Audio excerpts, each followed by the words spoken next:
ഇത്തവണ നമ്മൾ ഇതിന് ഏറ്റവും കൂടുതൽ സെയിലാക്കിയ ഒരു ഐറ്റം ആണ് കേട്ടോ കോഡ് സെറ്റ്. അത് ഓഫ്ലൈൻ ആയിക്കോട്ടെ ഓൺലൈൻ ആയിക്കോട്ടെ ഒരുപാട് ഐറ്റംസ് ആണ് നമ്മൾ ഇത്തവണ സെയിൽ ചെയ്തത്. അപ്പൊ ഇനി നിങ്ങൾക്ക് ഏതെങ്കിലും തരത്തിലുള്ള കോഡ് സെറ്റ് നമ്മൾ വീണ്ടും കൊണ്ടുവരണം എന്ന് ആഗ്രഹം ഉണ്ടെങ്കിൽ നമ്മൾ താഴെ ഒന്ന് കമന്റ് ചെയ്യുക. അപ്പൊ ഇന്നും കോഡ് സെറ്റ് ആയിട്ടാണ് വന്നിട്ടുള്ളത്, പക്ഷേ ഡെനീമിൽ വന്നിട്ടുള്ള കോഡ് സെറ്റ് ആണ് കേട്ടോ. ഭയങ്കര കംഫർട്ടബിൾ ആണ്, ഭയങ്കര സോഫ്റ്റ് ആയിട്ടുള്ള ഡെനീമിൽ വന്നിട്ടുള്ള കോഡ് സെറ്റ് ആണ്. നോക്കിയാൽ സ്ലീവ് ഇതുപോലെയാണ് വരുന്നത്, അറ്റത്തേക്ക് ഒരു ബട്ടൺ ഒക്കെ കൊടുത്തിട്ട് അതേപോലെ ഫുൾ ഓപ്പൺ ചെയ്യാട്ടാ. ഈ ബട്ടൺസ് ഒക്കെ ഓപ്പൺ ചെയ്യാൻ ബട്ടണാണ്, അതുകൊണ്ട് ഫീഡിങ് ഫ്രണ്ട്ലി ആണ്. അതേപോലെ തന്നെ ലൂസ് ഫിറ്റിലാണ് ഇതിന്റെ ബോട്ടം കൊടുത്തിട്ടുള്ളത്. ഒക്കെ ചെറിയ ചെറിയ വേരിയേഷനിലാണ് ഇതിന്റെ കളർ ചേഞ്ചസ് ഒക്കെ വന്നുള്ളത്. ഇതും ബ്ലൂ ഷെയ്ഡ് ആണ് കേട്ടോ, പക്ഷെ ചെറിയൊരു വേരിയേഷൻ വരുന്നുണ്ട്. ചിലപ്പോൾ നമുക്ക് വീഡിയോയിൽ മനസ്സിലാവുമെന്ന് അറിയില്ല. ഇതുപോലെയാണ് വന്നിട്ടുള്ളത്. ഇതിന്റെ എൻഡിൽ നോക്കിയാൽ എൻഡിൽ ഇങ്ങനത്തെ ഒരു ഡിസൈൻ വന്നിട്ടുള്ളത് കേട്ടോ. ഇതുപോലെ ചെറിയൊരു ഓപ്പണിങ് താഴേക്കായിട്ട് വരുന്നുണ്ട്. അതുപോലെ ബട്ടണൊക്കെ ഓപ്പൺ ചെയ്യാം.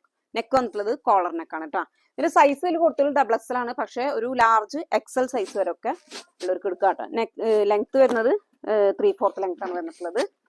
അതേപോലെ ബോട്ടം ഒരു സെമി പലാസോ ആണ് കേട്ടോ ബോട്ടം വന്നിട്ടുള്ളത്.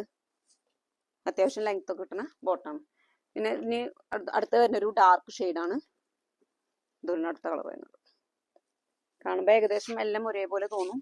ഇത് ചെറിയൊരു ഡാർക്ക്നെസ് വന്നിട്ടുണ്ട്. അതിലേക്ക് ബോട്ടം. നെക്സ്റ്റ് വന്നിട്ടുള്ളത് ഒരു ബ്ലാക്കിലാണ് കേട്ടോ. നല്ല ഐറ്റം കേട്ടോ, ആരും മിസ് ചെയ്യണ്ട. ഇതിന്റെ ടോപ്പിന്റെ എൻഡിലേക്ക് ചെറിയൊരു സ്ലിറ്റ് എന്ന് പറയാൻ പറ്റില്ല, ഇങ്ങനത്തെ ഒരു കട്ടിങ് വന്നിട്ടുണ്ട് കേട്ടോ. അതിന്റെ ബോട്ടം. അപ്പൊ ഭയങ്കര സോഫ്റ്റ് ആയിട്ടുള്ള ഫാബ്രിക് ആണ് കേട്ടോ. അപ്പൊ ആരും മിസ് ചെയ്യണ്ട. വേണ്ട ഒരു പെട്ടെന്ന് തന്നെ സ്ക്രീൻഷോട്ട് എടുക്കുക, നേരെ വാട്സപ്പ് ത്രൂ മെസ്സേജ് ചെയ്യാം.